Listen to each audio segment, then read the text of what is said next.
Delhi NCR में प्रदूषण का स्तर बहुत खराब श्रेणी में बना हुआ है। दिल्ली की बात करें तो यहां औसत एयर क्वालिटी इंडेक्स यानी कि AQI 322 दर्ज किया गया, जो कि बहुत खराब श्रेणी में आता है।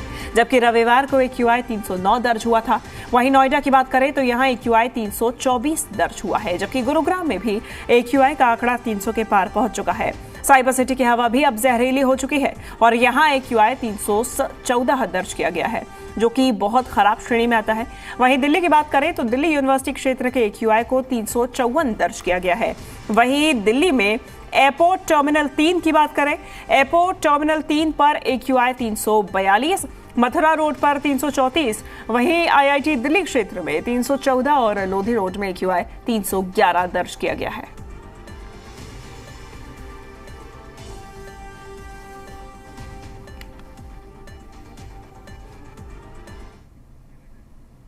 तो दिल्ली एनसीआर में प्रदूषण का कहर जारी है। 3 तस्वीरें आपको दिखाएंगे। ये 3 तस्वीरें आप देखिए और समझिए कि किस तरीके से प्रदूषण दिल्ली में फैला हुआ है। पहली तस्वीर दिल्ली, दूसरी नोएडा और तीसरी गाजियाबाद की तस्वीर है। दिल्ली में समग्र वायु गुणवत्ता सूचकांक यानी कि एयर क्वालिटी इंडेक्स AQI 322 दर्ज किया गया है, जो कि बहुत खराब श्रेणी में है। नोएडा में वायु गुणवत्ता सूचकांक का स्तर बहुत खराब श्रेणी में पहुंच गया है।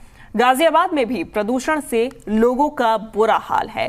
ये 3 तस्वीरें देखिए और समझने की कोशिश कीजिए कि प्रदूषण किस तरीके से दिल्ली एनसीआर इलाके में फैला हुआ है। दिल्ली, नोएडा और गाजियाबाद की ये तस्वीरें हम आपको दिखा रहे हैं। ज्यादा जानकारी लेंगे जी मीडिया संवाददाता आदित्य प्रताप सिंह हमारे साथ जुड़ गए हैं। आदित्य, प्रदूषण का स्तर लगातार बढ़ता जा रहा है, ऐसे में फिलहाल क्या और प्रशासन की तरफ से कोशिशें की जा रही हैं इस पे नियंत्रण लगाने के लिए? बिल्कुल, देखिए, दिल्ली सरकार इस समय प्रदूषण नियंत्रण के लिए सड़क पर उतर चुकी है और कहीं ना कहीं जो उत्तरदायी संस्थाएं हैं वो भी लगातार प्रयास कर रही हैं। लेकिन जिस तरीके से AQI का लेवल जो है वो लगातार बढ़ता जा रहा है, तो कहीं ना कहीं दिल्ली के लोग जो हैं वो नाउम्मीदी का शिकार हो रहे हैं। कल जो AQI जो क्वालिटी इंडेक्स था, एयर क्वालिटी इंडेक्स था, वो कल 309 दर्ज हुआ, वो वहीं आज 322 ओवरऑल था। और दिल्ली के अधिकांश इलाके, केवल अगर पूसा को छोड़ दिया जाए, जो पूसा स्टेशन है, इसके अलावा सभी इलाकों में AQI 300 के पार है। एयरपोर्ट और IIT दिल्ली क्षेत्र की बात करें तो यहाँ पे आंकड़ा 320 के भी पार पहुँच गया। गुड़गांव में जो अभी तक आंकड़ा 200 में यानी खराब श्रेणी में चल रहा था, वो भी आज 300 के पार है। तो कहीं ना कहीं जिस तरीके से ये समस्या बढ़ती जा रही है और जैसे जैसे तापमान में गिरावट आती जा रही है, दिल्ली के लोगों को गर्मी से तो राहत मिल गई, लेकिन प्रदूषण से राहत मिलती नहीं दिखाई दे रही। सुबह मॉर्निंग वॉक को निकलने वाले लोग या स्कूल जाने वाले बच्चे सबसे ज़्यादा प्रताड़ित हो रहे हैं इस प्रदूषण की मार से, क्योंकि आज हमने लोगों से सुबह जब बात की तो लोगों का कहना था कहीं ना कहीं सांस लेने में दिक्कत और आंखों में जलन जैसी समस्या जो है वो सामान्य हो गई। और कहीं ना कहीं हर मौसम में जिस तरीके से किसी भी तरीके की सुधार की स्थितियां नहीं दिखाई देती, लोगों को इसकी आदत सी होती जा रही है। निश्चित रूप से। आदित्य, विजिबिलिटी पर इसका कितना असर दिखाई दे रहा है?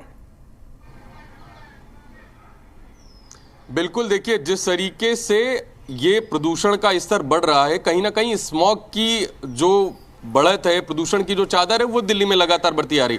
और सुबह 7 साढ़े 7 बजे तक विजिबिलिटी है वो वाकई में लो रहती है और एयरपोर्ट T3 पे भी अभी विजिबिलिटी जो है वो लो रहने लगी है। इस समय कैमरा से होगी, आप महबूब जी से कहूँगा कि आप ये तस्वीरें दिखाएं। अभी भी यहाँ पर आप सामान्य नग्न आंखों से प्रदूषण की चादर दिखाई दे सकती है और ये समय जो है 9 बजे के आसपास का समय है, लेकिन जो स्मॉग है वो यहाँ पे आपको दिखाई देगा और बहुत स्पष्ट दिखाई देता है कि किस तरीके से ये प्रदूषण की जो चादर है ये यहाँ पर है और लोगों को बहुत समस्या हो रही है।